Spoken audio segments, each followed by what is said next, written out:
But the question is an open question, no? It's an invitation to find out.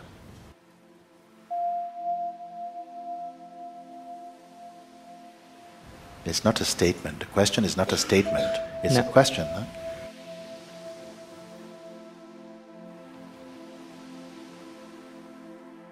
Huh? And also, this question cannot be answered.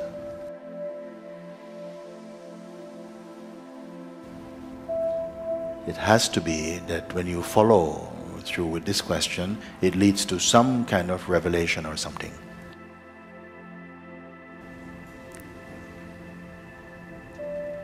I call this type of question piranha question, my piranha question, I say, because it eats up the questioner.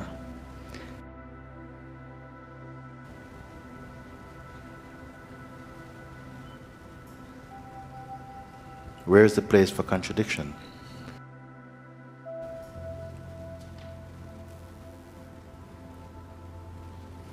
You have intuitively the sense, I am the seer of all of this. But unquestioned, we imagine that the seer is the personality.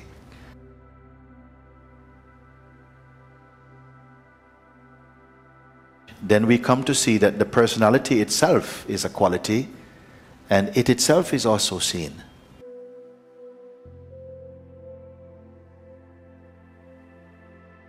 Then the question, but what sees this?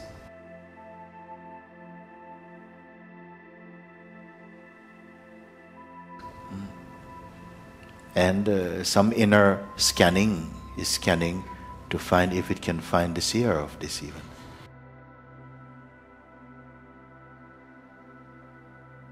That which can even perceive space itself.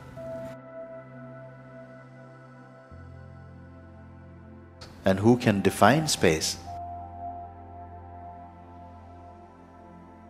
But even space is seen, even. Silence is itself perceived. Yes. So, itself cannot be defined as only silence. Silence is like maybe its perfume.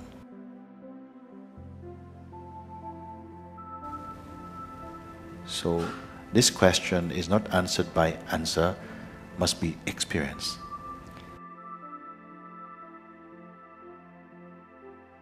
But whose experience? Find out.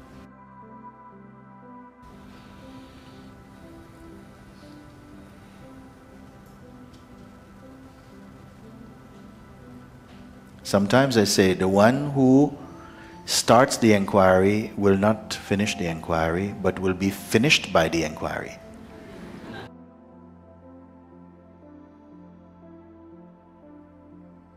Especially at such a stage of inquiring.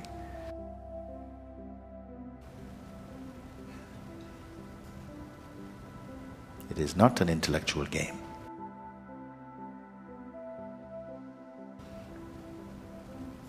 It is the key to the end of suffering, end of confusion.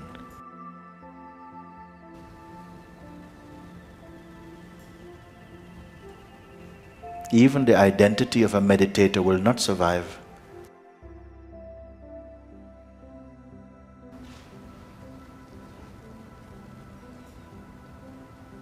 Even the gods extinguish themselves with this question.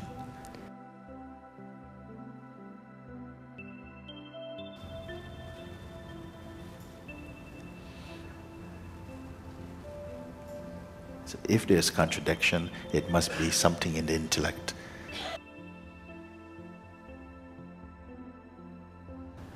Something is thinking rather than entering.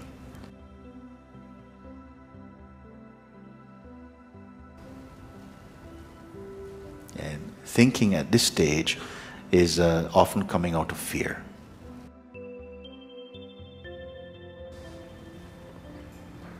I feel still somehow we're keeping ourselves outside of this question. You send your intellect to go and look. Intellect, go, find out. Comes back with a report.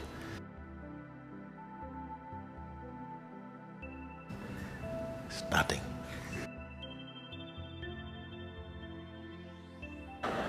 Then you say, yeah, nothing is there.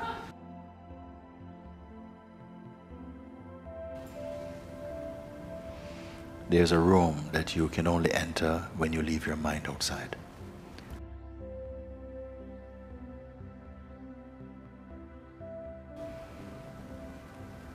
I'll meet you inside.